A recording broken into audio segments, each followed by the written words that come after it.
नमस्कार, आप देख रहे हैं बिस्तक। मैं हूं रजत देवगन। शुक्रवार को तो हिचकोले खाए मार्केट ने।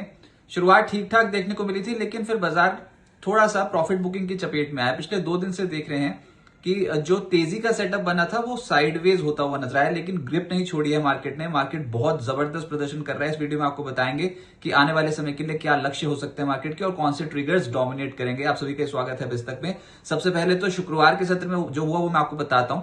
26,237 के लेवल पे ओपन हुए, 26,280 का हाई है, उसके बाद 26,172 का लो, यानी कि एक छोटी सी रेंज पे हुआ कामकाज और 26,202 की क्लोजिंग आई। मात्र 12 अंक गिरकर निफ्टी बंद हो गया। निफ्टी बैंक 59,752 के लेवल पे हुआ है बंद, 15 अंकों की बढ़त के साथ, और सेंसेक्स पे भी 13 अंकों की गिरावट के साथ 85,706 के लेवल की क्लोजिंग आई है। देखने में लग रहा है कि शुक्रवार के सत्र में कुछ ज्यादा हलचल नहीं थी। वो इसलिए क्योंकि ट्रेडर्स थोड़े से कॉशियस थे। एक बड़ा डेटा आने वाला था जीडीपी का, और जीडीपी का डेटा बहुत तगड़ा आ गया, उसका इंपैक्ट पड़ेगा। लेकिन एडवांस डिक्लाइंस जो शुक्रवार के सत्र में थे, 19 शेयर्स चढ़े निफ्टी के, 31 गिर गए। और ब्रॉडर मार्केट्स पे 1,527 शेयर्स चढ़े, उसके मुकाबले 1,555 शेयर्स में गिरावट देखने को मिली। जो सबसे तेज चला निफ्टी पे वो था एमएनएम, लगभग 2% ऊपर। अदानी इंटरप्राइजेस 1% ऊपर, लेकिन इस हफ्ते बहुत तगड़ी गिरावट देखने को मिली अदानी इंटरप्राइजेस में, तो शुक्रवार के सत्र में थोड़ा बाउंस बैक था। फिर सन फार्मा, कोटक बैंक और एचयूएल हरे निशान की क्लोजिंग दिखा गए। लेकिन निफ्टी लूजर्स में एसबीआई लाइफ और एचडीएफसी लाइफ 1.25% से 0.2% नीचे आए। फाइनेंशियल स्टॉक्स पे दबाव था, श्रीराम फाइनेंस भी नीचे आ गया। फिर पावर ग्रिड और भारतीय एयरटेल में भी मुनाफा वसूली देखने को मिली। एफएनओ गेनर्स में एसआरएफ एकाएक चल गया 3% ऊपर, वरुण बेवरेजेस 3% ऊपर, लॉरस लैब्स, कल्याण कुंज और हिंद जिंक जैसे स्टॉक 2.25% से 3% की चढ़ाई चढ़ गए। लेकिन गिरने वालों में गेल है, जिसमें 4% की गिरावट आई। एमसीएक्स 3% नीचे। एंजल वन, एस्ट्रल और एसबीआई लाइफ 2% के आसपास गिरे हैं। मिड कैप गेनर्स में वेल्सपेन लिविंग में आया है ब्रेकआउट, बहुत तगड़े वॉल्यूम्स के साथ 12% ऊपर चढ़ गया ये स्टॉक। रिफेक्स 8% ऊपर, यूरेका फोर्ब्स 7% ऊपर, ऑल कार्गो, शारदा क्रॉपकेम और ओरिएंट इलेक्ट्रिक 6% के करीब चढ़े हैं। लेकिन गिरने वालों में यथार्थ है, एकदम एक्सीडेंट हुआ, 8% नीचे हुआ ये स्टॉक। और पटेल इंजीनियरिंग 4.5% नीचे, केआईओसीएल 4.25% नीचे। ट्रांसफॉर्मर्स और रेक्टिफायर्स तो बेचारा उठ ही नहीं पा रहा ढंग से, 4% ये भी नीचे आ गया। इथोस लिमिटेड और न्यूजन 4% नीचे आ गए। सेक्टर्स थोड़े बिखरे बिखरी पिक्चर थी, लेकिन कुछ डिफेंसिव बाइंग हुई फार्मा कंपनियों में, हेल्थ केयर कंपनियों में, जिसमें इप्का लैब 3.5% ऊपर, लॉरस लैब्स 3% ऊपर, एबॉट, सन फार्मा, सिंजीन जैसी कंपनियों के स्टॉक्स को चढ़ते हुए नजर आए। ऑटोज में एमएनएम 2% ऊपर, Exide, hero MotoCorp, Eicher motor, Bajaj auto की क्लोजिंग आधे फीसदी से 0.2% ऊपर हुई है। एफएमसीजी में जो चढ़े हैं उसमें है वरुण बेवरेजेस 3%, रैडिको 1.5% ऊपर, एचयूएल जैसे स्टॉक्स में हल्की खरीदारी है, लेकिन गिरने वाले भी हैं, जिसमें मैरिको और टाटा कंज्यूमर शामिल है। और फाइनेंशियल्स में प्रॉफिट बुकिंग साफ तौर पे विजिबल थी, जिसमें एसबीआई लाइफ, एचडीएफसी लाइफ शुक्रवार को 1% से 0.2% गिरकर निफ्टी के टॉप लूजर बने। Shriram finance, BSC, ICICI Pru जैसे स्टॉक्स में मुनाफा वसूली आई। और ऑयल एंड गैस स्पेस में भी थोड़ी मुनाफा वसूली ज्यादा देखने को मिल रही थी, जिसमें गेल, जीएसपीएल 2% से करीब करीब 4% नीचे आए। बीपीसीएल, गुजरात गैस, एमजीएल जैसे स्टॉक्स में गिरावट देखने को मिल रही थी। तो पिक्चर थोड़ी बटी बटी है, लेकिन आप ये समझो कि पिछले कुछ दिनों में बहुत ही तगड़ी चाल इंडियन मार्केट्स ने दिखाई है, तो उसके बाद थोड़ी प्रॉफिट बुकिंग देखने को मिल रही है। और अब अंतर्राष्ट्रीय संकेतों का असर आएगा, वो भी कहीं ना कहीं फैक्टर इन करना पड़ेगा। ब्लैक फ्राइडे के चलते अमेरिकन मार्केट्स भी आधे दिन की छुट्टी उसमें देखने को मिली थी। लेकिन अब क्या होगा, देखिए जीडीपी के आंकड़े ये हैं फोकस में, क्योंकि जीडीपी के जो आंकड़े एक्सपेक्ट करके हम चल रहे थे उससे बहुत ऊपर ग्रोथ आ गई।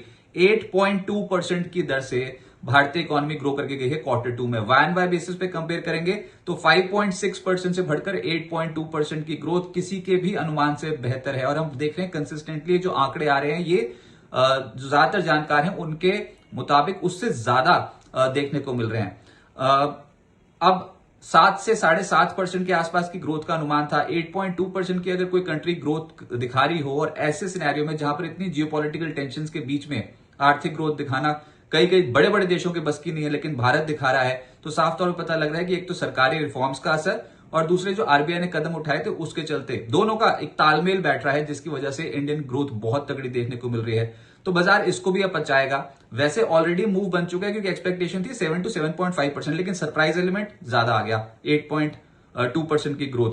उसके बाद अब फोकस है 5 दिसंबर को आरबीआई की पॉलिसी आने वाली है शुक्रवार को। ब्याज दरों के घटने का एक अगर सिलसिला जो वो और कैरी होता है और बढ़ता है, यानी कि ब्याज दरें भी और घटती हैं, तो वो एक और बूस्टर डोज मार्केट के लिए बन जाएगा। अनुमान अभी थोड़ा बटा बटा सा है, क्लियर कट इंडिकेशन नहीं है कि ब्याज दरें घटेंगी कि नहीं, लेकिन जो यूएस फेड के जो अधिकारी हैं उनके मुताबिक एक बार और स्कोप बचता है कि अमेरिका में घट जाएं ब्याज दरें। अब अमेरिका में घटेंगी तो इंडिया में भी घट सकती हैं।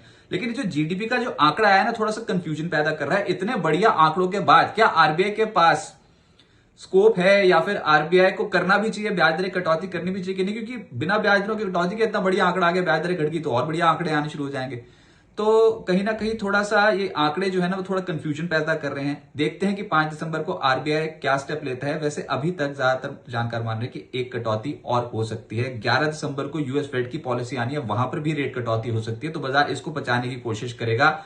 ब्लैक फ्राइडे को के चलते यूएस मार्केट में शुक्रवार को आधे दिन की छुट्टी होगी, लेकिन उसके बावजूद हमने देखा आधे फीसदी के आसपास अमेरिकन मार्केट्स चढ़कर ही बंद हुए हैं। अब जो मेन मुद्दा है, जो बार बार कह रहा हूं, जियोपॉलिटिकल टेंशंस रूस और यूक्रेन के बीच में बनी हुई है। मॉस्को में जो अमेरिका और रूस के बीच में जो बातचीत होगी, डोनाल्ड ट्रंप मिलेंगे नहीं किसी से जब तक ये व्लादिमीर पुतिन और ज़ेलेंस्की आपस में समझौता नहीं करते। लेकिन अमेरिका और रूस के बीच में बातचीत जरूर होगी, ये जो 28 पॉइंट का पीस प्लान दिया है उसको लेकर। लेकिन अब हुआ क्या, जो लेटेस्ट खबर वहां पर यह आ रही है कि राजधानी कीव जो है, यूक्रेन की राजधानी कीव, उसके ऊपर रूस ने ड्रोन हमले कर दिए और हमले में एक शख्स की मौत हो गई, 4 लोग घायल हो गए। ये ऐसी खबरें निकल के आ रही है। काहे का पीस हुआ? अब यूक्रेन कह रहा है हमने तो पीस समझौते बहुत सारे पॉइंट्स मान लिए हैं, लेकिन रूस अभी मानने को तैयार नहीं है, क्योंकि वो जमीन विवाद जो है, उनको बहुत जमीन चाहिए वहां पर यूक्रेन में, वो नहीं हो पा रहा अभी। तो वो जो भी खबर आएगी उसका इंपैक्ट पड़ेगा। उसका इंपैक्ट अलग अलग एसेट क्लासेस पड़ेगा, कच्चे तेल पे पड़ेगा, सोने चांदी के ऊपर पड़ेगा, इक्विटी मार्केट के ऊपर पड़ेगा। चांदी एकदम से भागी, 5.25% के आसपास तेज होगी, पिछले सत्र में रिकॉर्ड हाई लेवल पे अंतरराष्ट्रीय बाजार में पहुंच गई। और वैसे इसका मेन ट्रिगर तो ये है कि यूएस फेड में अटकलें ये है कि ब्याज दरें इस बार कम होगी यूएस फेड की पॉलिसी में। इसकी वजह से चांदी और सोने में फिर से एकदम से बाइंग होनी शुरू हो गई है। लेकिन चांदी रियली सरप्राइज कर रही है। बहुत तगड़ा करेक्शन आया था, उसको सबको एब्जॉर्ब करके घरेलू बाजार में रिकॉर्ड हाई, अंतरराष्ट्रीय बाजार में रिकॉर्ड हाई। तो silver as an asset class completely dominate कर रही है। हमारे मार्केट निफ्टी टेक्निकली बहुत मजबूत है, अभी कोई टेंशन की बात दिख नहीं रही है, क्योंकि आप मेंटेन कर रहे हो 150 के लेवल के ऊपर मेंटेन कर रहे हो। जब तक ये करते रहोगे, बुल्स का कॉन्फिडेंस हाई है, सुपर हाई मैं इसलिए कहूंगा क्योंकि आपने दौड़ बहुत तगड़ी लगाई। नवंबर में 25,318 के लेवल से दौड़ते दौड़ते आए, ये लो था अभी रिसेंटली जो लगाया, उसके बाद से जो दौड़ते दौड़ते आए तो आप 26,200 के लेवल के ऊपर निकले हुए हो। लगभग 3.5% का रिटर्न तो ऑलरेडी दे दिया है। अब इससे ऊपर और तेज जाना है तो नए ट्रिगर्स की तलाश करेगा मार्केट, और नए ट्रिगर सेंट्रल बैंक्स की पॉलिसी से निकल के आएगा। ऊपर से अगर यूएस फेड और उन्होंने भी ब्याज दरें कम कर दी तो वो तो बढ़िया है ही, हमारे आरबीआई ने कर दी तो और भी बढ़िया। लेकिन अगर भारत और यूएस की ट्रेड डील हो जाती है तो ये एक और बूस्टर डोज इंडियन मार्केट को दे सकता है। अभी तो आप ये समझें कि जब तक आप 150 को पार नहीं करते तो फिर कोई दिक्कत की बात है नहीं, और हो सकता है कि इस रन में निफ्टी 26,400 26,500 की और कूच करता हुआ नजर आए। और मेजरली जीडीपी आंकड़े ये भी सपोर्ट कर रहे हैं इस समय इंडियन मार्केट्स की रैली को। देखते हैं इंस्टीट्यूशनल एक्टिविटी कैसे देखने को मिलती है। लेकिन निफ्टी के जो सपोर्ट लेवल है वो 26,150, हम बार बार ये बोल रहे हैं, इस लेवल के नीचे जाने को तैयार नहीं है 2 दिन से। उसके बाद फिर 26,080 का इंपॉर्टेंट लेवल है, और निफ्टी के रेजिस्टेंस लेवल 26,325 और 26,405 है। हमने इन लेवल्स पे कोई भी बदलाव नहीं किया है, वो इसलिए क्योंकि मार्केट ने क्लोजिंग बेसिस पे कोई भी ऐसी हलचल शो नहीं करी है। पिछले 2 ट्रेडिंग सेशन से उछल कूद ज्यादा देखने को मिल रही है, काउंटर स्पेसिफिक हलचल ज्यादा देखने को मिल रही है, लेकिन ट्रेंड तगड़ा है, इंटैक्ट है। और ऐसे में पोजीशंस बाय ऑन डिप्स की बनेंगी।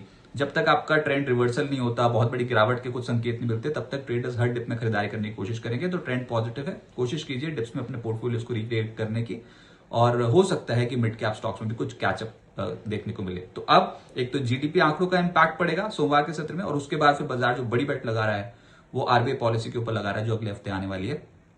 और एक बड़ा इम्तिहान है मार्केट का इस तेजी को लेकर, लेकिन ऐसा लग रहा है कि इस बार का टेक्निकल सेटअप बेहतर लेवल्स की ओर बाजार को ले जाएगा। ऑल टाइम हाई लेवल्स के तो बेहद करीब काम कर ही रहे हैं।